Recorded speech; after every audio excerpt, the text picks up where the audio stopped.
আসসালামু আলাইকুম বন্ধুরা, তোমরা সবাই কেমন আছো? আশা করি আল্লাহর রহমতে অনেক ভালো আছো। আমিও আল্লাহর রহমতে এবং তোমাদের দোয়ায় অনেক ভালো আছি। তো বন্ধুরা, আজকে চলে এসেছি আমার রান্নাঘরে। এই যে আমার রান্নাঘর।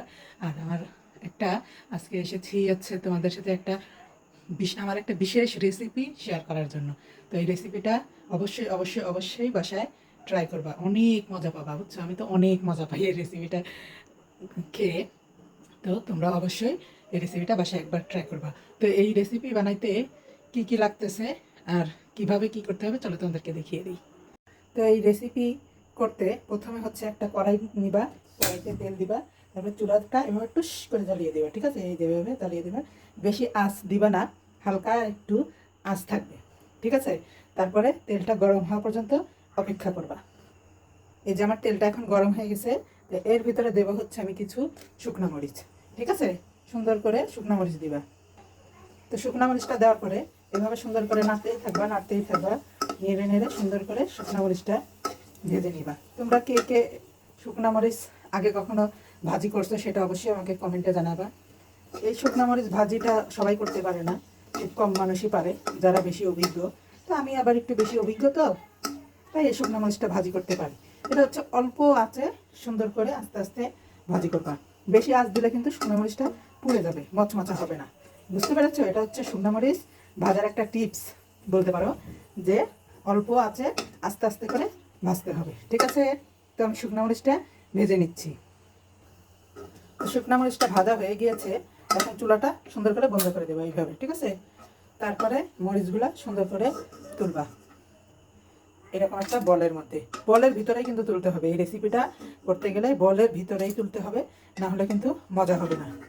তো আমি সবগুলো শুকনো মরিচ তুলে নিলাম।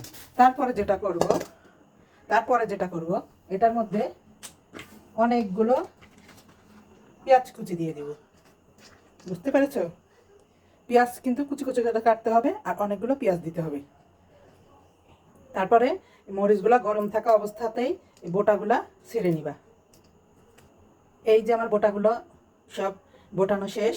তারপরে হচ্ছে এর মধ্যে দিব হচ্ছে লবণ। লবণ দিয়ে এইভাবে চটকায় চটকায় গুঁড়া গুঁড়া করতে হবে শুকনো মরিচগুলো। এই যে দেখেছো, সুন্দর গুঁড়া গুঁড়া হয়ে গেছে। এটা কিন্তু তোমাকে গরম থাকা অবস্থাতেই করতে হবে, ঠান্ডা হয়ে গেলে কিন্তু মরিচটা ঠান্ডা হয়ে গেলে এরকম গুঁড়া হবে না। তারপরে এরকম গুঁড়া করার পরে এই যে পেঁয়াজ কুচিগুলো দিয়ে এইভাবে সুন্দর করে মাখিয়ে নিবে। এই যে সুন্দর করে মাখিয়ে নিবে। তারপরে এখানে সুন্দর করে সরিষার তেল দিবে। এই যে সুন্দর করে একটু সরিষার তেল দিবে, দিয়ে সুন্দর করে কষলায় কষলায় কষলায় কষলায় মাখাইতে হবে।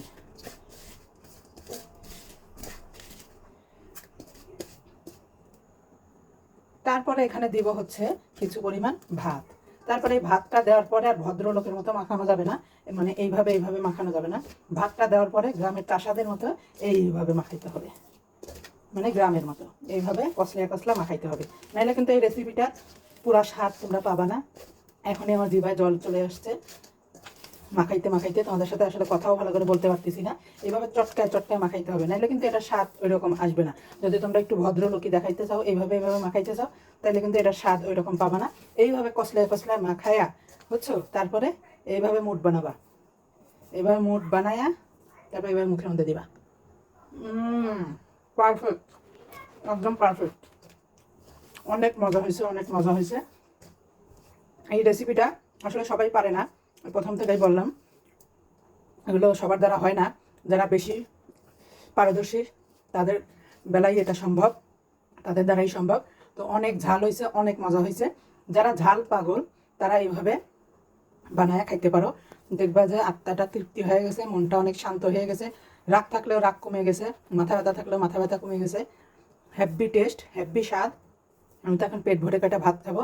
আর তোমরা এই রেসিপিটা অবশ্যই অবশ্যই অবশ্যই বাসায় ট্রাই করবা, আর কেমন হয়েছে অবশ্যই আমাকে জানাবা যে তোমাদেরটা কেমন হয়েছে। আমারটা তো হ্যাপি হয়েছে। হুম।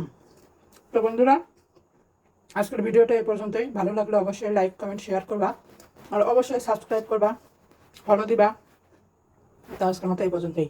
সবাই ভালো থাকবে। আসসালামু আলাইকুম।